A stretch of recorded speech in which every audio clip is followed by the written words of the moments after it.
మీ అందరికీ ప్రత్యేకంగా ధన్యవాదాలు తెలియజేస్తున్నాను. హైదరాబాద్ నుండి విచ్చేసి ఈరోజు నేను ఒక మంచి ఆలోచనతో, మంచి ఆశయంతో చేస్తున్న దీక్షకు మీ అందరూ పరిపూర్ణంగా మద్దతు తెలియజేస్తున్నారు. మీ ఆరోగ్యం మెల్లమెల్లగా క్షీణిస్తుందని చెప్పేసి అంటున్నారు. అయినా దీక్ష కొనసాగిస్తున్నారు. ప్రభుత్వం దిగి రావట్లేదు. ఎట్లా ఏంది అసలు దీనికి ఏం చెప్పబోతున్నారు? బీసీ ధర్మ దీక్షకు కూర్చునేకి ముందు రాబోయే పరిణామాలన్నింటినీ కూడా ఎదుర్కోవడానికి మానసికంగా సిద్ధపడి నేను ఈ దీక్ష కూర్చున్నాను. ఆరోగ్యం ఇబ్బంది పడినా, లేదంటే మరో రకంగా ఇబ్బంది అయినా, ఏం జరిగినా ప్రభుత్వము స్పందించి ఈ 5 ప్రధాన డిమాండ్లకు పరిష్కారం ఇచ్చేంత వరకు కూడా దీక్ష కొనసాగుతుంది. దీని ద్వారా ఎలాంటి పరిణామాలైనా ఎదుర్కోవడానికి నేను సిద్ధంగా ఉన్నాను. సమగ్ర కులగణన చేయాలని చెప్పేసి అన్నారు. పక్క రాష్ట్రంలో సమగ్ర కులగణన చేస్తే బీసీలకు రావాల్సిన వాటనే సరిగ్గా రాలేదు. ఒకవేళ ఇక్కడ కులగణన చేస్తే బీసీలకు సమన్యాయం దొరుకుతుందని ఆశ ఏమైనా ఉందా? ఈరోజు ప్రభుత్వాలకు, పార్టీలకు, అధికారంలో ఉన్న వాళ్లకు బీసీలను వంచడము, బీసీలను మోసం చేయడము వెన్నతో పెట్టిన విద్య. అలాంటి కార్యక్రమము తెలంగాణలో జరిగింది. కానీ భవిష్యత్తులో తెలంగాణలో అయినా, ముఖ్యంగా ఆంధ్రప్రదేశ్లో అయినా బీసీలకు ఇచ్చిన హామీలను నెరవేర్చకుండా తప్పించుకోవాలనో, బీసీలను తప్పుదారి పట్టించాలనో, మభ్యపెట్టాలనో ప్రభుత్వం కానీ, పార్టీలు కానీ ప్రయత్నం చేస్తే అలాంటి ప్రయత్నాలు సఫలీకృతం కావు. ఎందుకంటే బీసీలలో చైతన్యం వచ్చింది, మార్పు వచ్చింది. వీళ్ళు ఏ విధంగా బీసీలను వంచిస్తున్నారో ప్రజల్లో చైతన్యం వచ్చింది. కాబట్టి ఇలాంటి వాటి వల్ల ఉపయోగం లేదు. ఇప్పటికైనా ప్రభుత్వాలు కళ్ళు తెరిచి బీసీలకు ఇచ్చిన హామీలను, బీసీల యొక్క న్యాయపరమైన డిమాండ్లను వెంటనే నెరవేర్చాలని చెప్పి ఈ సందర్భంగా డిమాండ్ చేస్తున్నారు. బీసీల ఓట్ల గురించి ఇటు అధికార పార్టీ అయినా ప్రతిపక్ష పార్టీ అయినా పెద్ద ఎత్తున పోరాటం వాళ్ళు మాట్లాడుకున్నారు. ఇవాళ మీరు దీని ఆమరణ నిరాహార దీక్ష చేస్తూ ఉంటే ఇటు ప్రతిపక్షం కానీ ప్రభుత్వం కానీ రెండు కూడా మొండి వైఖరిని ప్రవర్తిస్తున్నాయి. ఎట్లా అనుకోవచ్చు? ఈరోజు నేను అదే ప్రశ్నిస్తున్నాను. ఈ న్యాయపరమైన డిమాండ్లను నెరవేర్చాల్సిన ప్రభుత్వము ఒక పక్క స్పందించడం లేదు.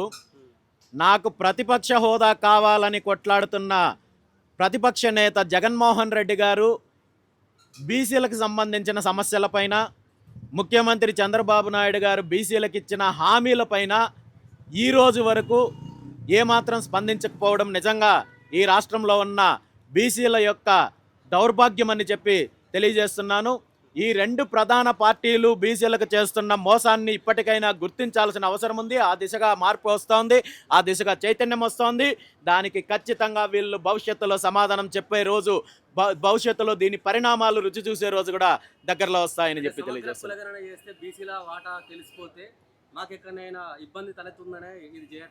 ఖచ్చితంగా ఆ ఆలోచనతోటే ఈరోజు ప్రభుత్వాలు పూర్తి స్థాయిలో ఏదో ఒక రకంగా, ఏదో ఒక సాకు చూపించి సమగ్ర కులగణన చేపట్టకుండా వెనకడుగు వేస్తున్నారు, కాలయాపన చేస్తున్నారు. భవిష్యత్తులో ఇలాంటి కాలయాపన చేయడం ద్వారా, ఇలాంటి కుట్రలు చేయడం ద్వారా ప్రభుత్వాలకి అవకాశం లేదు. ఖచ్చితంగా వెంటనే ముఖ్యమంత్రి చంద్రబాబు నాయుడు గారు నిర్ణయం తీసుకోవాల్సిందే. ఖచ్చితంగా దీని మీద సమగ్ర కులగణన చేపట్టి గతంలో తెలుగుదేశం పార్టీ ఏదైతే హామీ ఇచ్చిందో 44% విద్యా, ఉద్యోగ, స్థానిక సంస్థలలో రిజర్వేషన్లు కల్పిస్తామని చెప్పి ఆ హామీని నిలబెట్టుకోవాల్సిందే. ఇందులో ఏమాత్రమో వేరే మార్గం ప్రభుత్వానికి లేదని చెప్పి తెలియజేస్తున్నారు.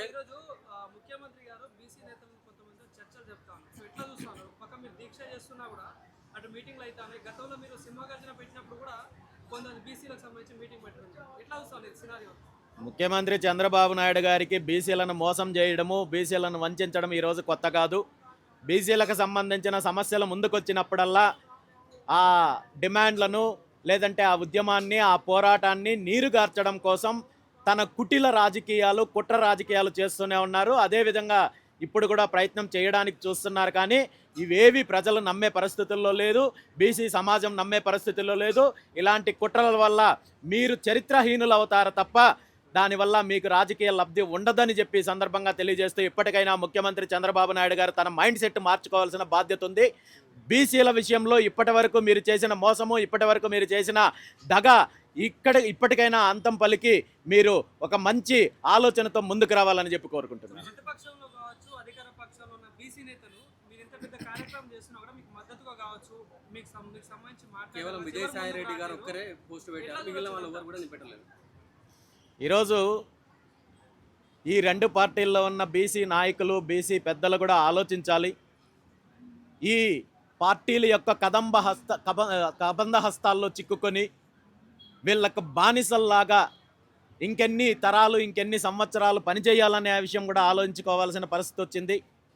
బీసీలకు సంబంధించి ఇచ్చిన హామీలను ప్రభుత్వం నెరవేర్చినప్పుడు ప్రభుత్వంలో భాగస్వామిగా ఉన్న ప్రజాప్రతినిధులు కావచ్చు, మంత్రులు కావచ్చు, ప్రభుత్వాన్ని ప్రశ్నించాలి.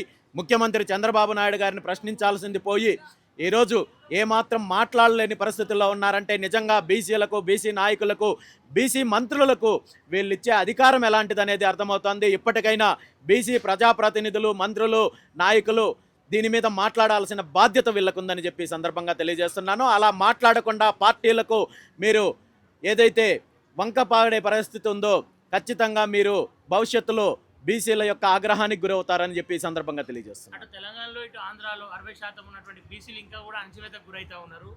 ఈ పోరాటం పూర్తిగా ముగిసేలోపు వీటి నుండి విముక్తి పొందుతారని అనుకుంటారా?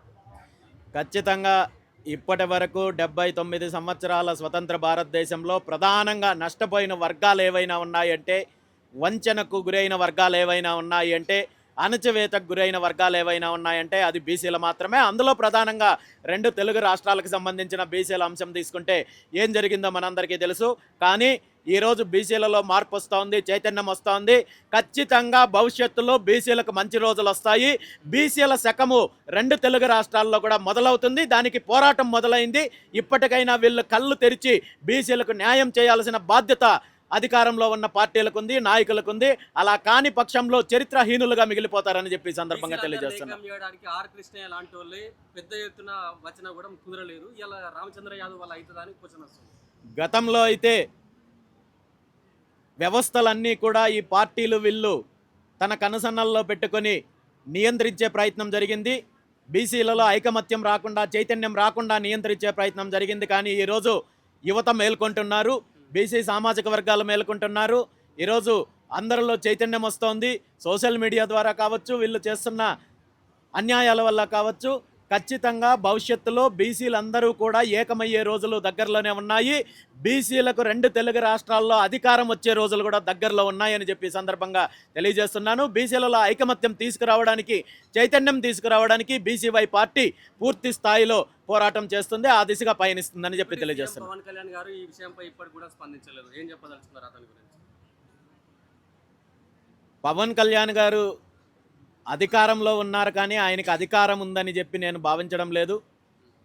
ఆయన తెలుగుదేశం పార్టీ యొక్క కనుసన్నల్లో తెలుగుదేశం పార్టీకి ఒక విభాగంగా ఉంటూ ముఖ్యమంత్రి గారి అడుగులకు మడుగులు పలికే ప్రయత్నం చేస్తున్నారు తప్ప ఆయన ఈ రాష్ట్రంలో ఉన్న మహిళల సమస్యలు కానీ, రైతుల సమస్యలు కానీ, బీసీల సమస్యలు కానీ, విద్యార్థుల సమస్యలు కానీ ఏ ఒక్కరి సమస్యలపైన అధికారంలోకి వచ్చిన ఈ 2 సంవత్సరాల్లో స్పందించిన దాఖలాలు లేవు. భవిష్యత్తులో స్పందిస్తారనే ఆలోచన కూడా లేదు. కాబట్టి ప్రజలెవరూ ఆయన గురించి పట్టించుకోవడం లేదు. కాబట్టి మా పోరాటము ముఖ్యమంత్రి చంద్రబాబు నాయుడు గారి పైన, ప్రభుత్వం పైన. చివరగా ఏం చెప్తారు? ప్రభుత్వం దిగవచ్చేదాకా దీక్ష కొనసాగిస్తుంటారా? ఖచ్చితంగా ఈ దీక్ష కొనసాగుతుంది. ప్రభుత్వం దీని మీద కుట్రలు చేయాలో, మరో రకంగా రాజకీయాలు చేస్తే దీన్ని భగ్నం చేయొచ్చు అని అనుకుంటే దీనికి తీవ్ర పరిణామాలు ఉంటాయి. ముఖ్యమంత్రి దానికి బాధ్యత వహించాల్సి వస్తుంది. ఇప్పటికైనా కళ్ళు తెరిచి మీరు బీసీలకు ఇచ్చిన హామీలను, బీసీల యొక్క న్యాయపరమైన డిమాండ్లను నెరవేర్చినట్టయితే ఆ క్రెడిట్ మీకే ఉంటుంది తప్ప మరొకటి కాదు. ఇప్పటికైనా మంచి మనసుతో ఆలోచించాలని చెప్పి ముఖ్యమంత్రి గారిని కోరుకుంటున్నాను.